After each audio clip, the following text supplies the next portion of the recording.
Opposition leader Bobi Wine knows all about that. He ran against Museveni in this year's election and faced all kinds of issues. But intimidation has not stopped Bobi Wine from speaking out. In fact, giving a voice to the voiceless is what he has been doing even back in the days when he was just a musician and not yet a politician. Now he's using both his platforms as an artist and a politician to get his message across. Let's listen in to his current song. We ban the xenophobia, reject the xenophobia. How can I be a foreigner in Africa? We ban the xenophobia, reject the xenophobia. Well, the man you just heard, Bobi Wine, is joining me live from Uganda. Bobi Wine, welcome to the 77%. Thank you for having me on the 77%. I'm happy to be here. And we're happy to have you. So the last few weeks must have been very intense for you. What has happened since the election results were announced? Well, I would rather not say they were tight for me because everything I do for and on behalf of the people of Uganda. So maybe the question should have been, how has it been for you, the people of Uganda? It has been hell. It has been such a challenge since the election, which turned out to be the most fraudulent election in the history of Uganda. There has been great persecution. Hundreds of young people, young men and women supporting the People Power Movement and the National Unity Platform, the movement and party which I lead, have been abducted by the government. Many have been murdered in detention. Others have been, tortured gravely. The females have been raped, and others have had their eyes, fingernails plucked out, and others have actually been castrated. So it has been hell. However, I must also say that the more the oppression, the more the resistance, the people of Uganda have turned up to be more resistant and more assertive, demanding for their rights, demanding for their election victory, but most importantly, demanding for freedom. So what you're telling us is really horrific, what is happening to the people of Uganda, and you say that you'll keep pressing on and keep resisting. Now let's take a look at the whole of Africa. We reached out to our people on Facebook and asked them what the political situation is like in their country. So let me just take a look at one comment here that we have from Frank Elam. He is from Ghana. And Frank says, it is time to let our politicians know that we gave them the power to serve the nation and not to loot our money and live posh lives while voters are drinking dirty water and schooling under trees. And then he says, the youth of Africa have to wake up. Now, you're also a relatively young politician. What do you say about this? Well, I would say it is aptly put by that, our brother. Indeed, we believe in servant leadership. We believe that the time has come when the leaders are true servants and the people are the true masters of their destiny. It is time not only to say it, but to show it and assert it to the leaders, the politicians, to know that, they serve in the interest of the common people. They are, elevated to those offices, and it should be in the interest of their people. It's unfortunate that in many parts of Africa, in particular in Uganda, being in a position of power or position of government has been reduced to self-aggrandizement, to self-enrichment, which must stop and which will stop. And that will only stop when the young people of Africa in general and Uganda in particular actually rise up to the occasion and assert their rights, not only verbally, but practically. Well, you say that the young people of Africa have to rise up, but do you have any tips on how they can really get involved in politics? Because we heard in the debate that many say that they're afraid of actually being harassed. It is true that there's harassment when the young people of Africa rise up and demand for what's rightfully theirs and demand for accountability. It is dangerous, but it's even more dangerous to be docile. It's more dangerous to be silent. the young people of Africa, they are damned if they rise up, and they are more damned if they sit down.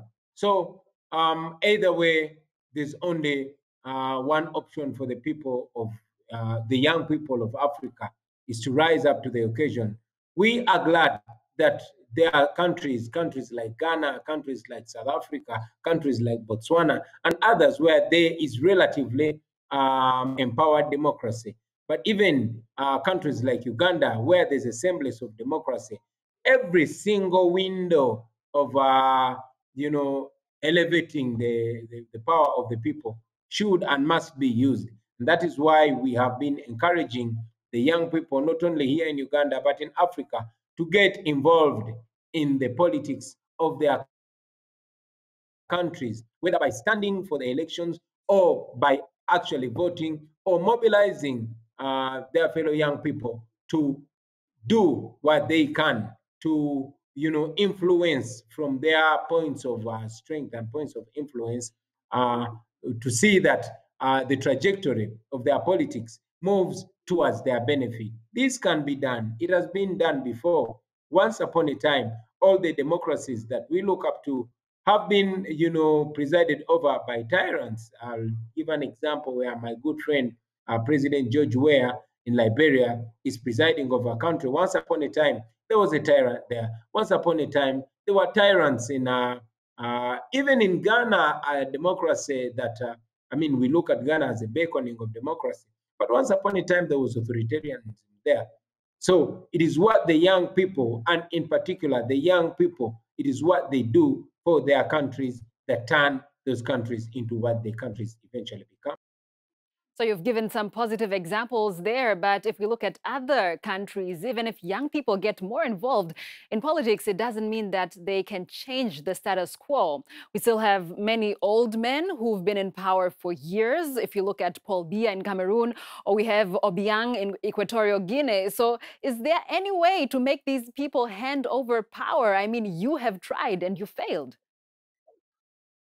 Well, I will tell you this, my sister, that not everything that is faced is changed immediately, but nothing is changed without it being faced.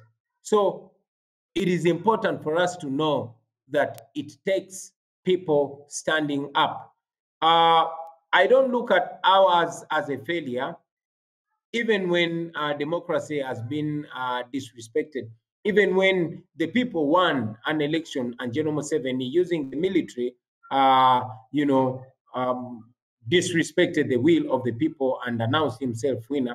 I must tell you that we largely won, because when we win over the minds of the people, then we have won. One of the great black people, Marcus Garvey, told us that to liberate the bodies of men, we must liberate the minds of men. Once upon a time, here in Uganda, young people were completely disconnected from the politics of their country, including myself. I'm 39 today, but only 4 years ago, I was just a simple artist with long dreadlocks and completely disconnected from the governance of my country, from the responsibility that I was sharing with 44 million others. So on my rise, I saw that I inspired many others to work now and in the future. So in this pursuit of democracy, we are convinced that it's not going to be a sprint. It's going to be a marathon. We celebrate every win, but we continue pushing on, knowing it's not going to be an overnight thing, but ultimately it will get there. We know that justice and democracy are not things that we can get easily, but we know that these are things that can be got. So what's next while you are running that marathon? I mean, the election results have been announced. Yoweri Museveni has again been announced the president of your country. Are you going to run for president again? We are not looking at only running for president. I said it even before the campaigns, that we know that the democracy in Uganda has been usurped. We know that all institutions have been disempowered. Here in Uganda, General Museveni is the executive, he is the judiciary, and he is the parliament. But still, we have the people. And for every opportunity that we get, we utilize. We went into this election as a phase of our struggle, and having accomplished that phase, at least we achieved a few things. Among them, one, we were able to expose General Museveni and his dictatorial tendencies, which was not the case much earlier. We know that the world has been looking at Uganda as a normal democracy. They've been looking at General Museveni as a democrat. Of course, he had largely succeeded in woodwinking the development partners and the rest of the world. We were able to show the entire world what Uganda is and what the Museveni rule is. And as you have noted, many of the officials that have been involved in the disrespect of democracy, vote rigging, and human rights abuses, they have had sanctions, and more sanctions are coming. General Museveni, we have taken him to the International Criminal Court, him and his son, who heads the military, who has presided over the murders of hundreds of people here in Uganda. And we hope to get sanctions from the International Criminal Court as well. So we know that dictators don't just go by a click of a finger. We look at history. We saw how long a time and how much effort it took for the people of Libya to survive Gaddafi, for the people of Zimbabwe to survive Mugabe, for the people of Sudan to overcome Bashir, for the people of Egypt to overcome Hosni Mubarak, and many other places in Africa and the world. So we look at these examples and know that, just like we are told by Baba Mandela, it seems impossible until it's done. So this seems impossible in the eyes of a pessimist, but in the eyes of an optimist like me, I see that we have some wins, but again, we need to work even harder to get to the promised land. All right, Bobi Wine, thank you so much for that optimistic message, and thank you for joining us today. Thank you for having me. Appreciate it.